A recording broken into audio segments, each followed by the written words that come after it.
Assalamualaikum.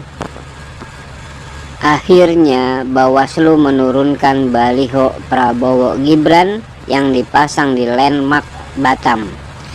Tetapi penurunan baliho dilakukan setelah tahun baru, sehingga fotografer keliling di area WTB sudah terlanjur seret rezekinya. Karena ketika pada tahun baru banyak turis yang tidak mau difoto di tempat tersebut akibat di belakang mereka ada baliho Prabowo dan Gibran.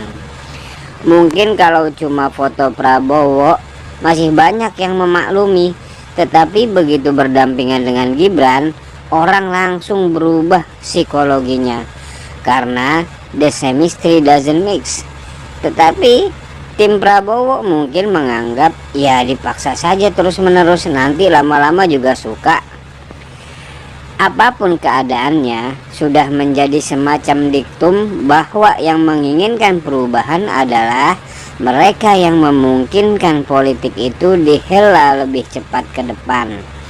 Sedangkan yang tidak menginginkan perubahan tentu menganggap ya sudah di sini saja.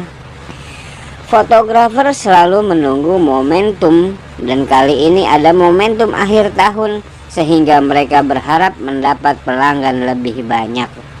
Tetapi momen akhir tahun kali ini rezeki mereka, para fotografer di area sekitar WTB, seret gara-gara ada foto Gibran.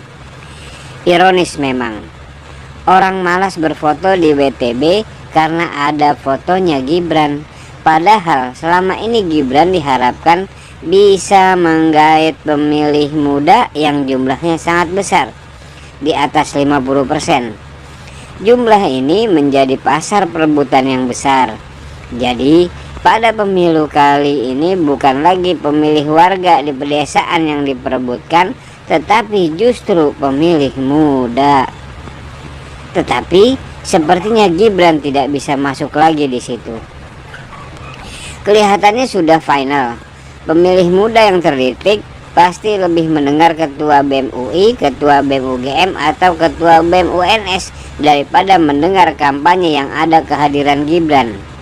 Karena akhirnya anak-anak muda ini tahu bahwa Gibran itu hanya ditempelkan, bukan karena idenya ada, tapi karena keinginan Jokowi untuk menjamin kelangsungan rezimnya.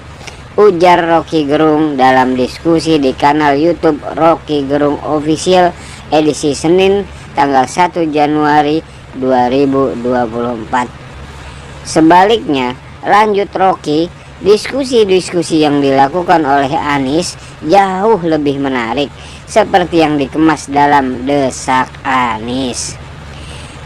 Dari acara tersebut, otomatis orang ingin menguji Anies teguh atau tidak, konsisten atau tidak pada ide-idenya, yang itu tidak mungkin didapatkan dari Gibran. Jadi bagi anak-anak muda ini, kecenderungan untuk kembali pada politik yang basisnya adalah akal sehat, basisnya adalah perdebatan intelektual, basisnya adalah pemeriksaan metodologi, itu tidak ada pada Gibran. Karena Gibran tidak terlatih untuk berpikir secara metodologis. Dia bisa ucapin sesuatu dalam 10-20 menit karena dia hafal. Jadi lama-lama anak muda ini tahu cara Gibran menerangkan idenya, ujar Rocky. Jangan lupakan, dan tetaplah ingat kepada 6 pemuda beriman, pengawal ulama, yang tidak salah apa-apa, diculik, lalu disiksa dengan sadis dan kejam, kemudian dibantai tanpa belas kasihan, oleh segerombolan setan. Setelah itu, difitnah habis-habisan. Kasus ini dikenal sebagai kasus KM50, yaitu tragedi kemanusiaan paling biadab yang pernah terjadi di Indonesia. Senin tanggal 7 Desember tahun 2020 yang lalu.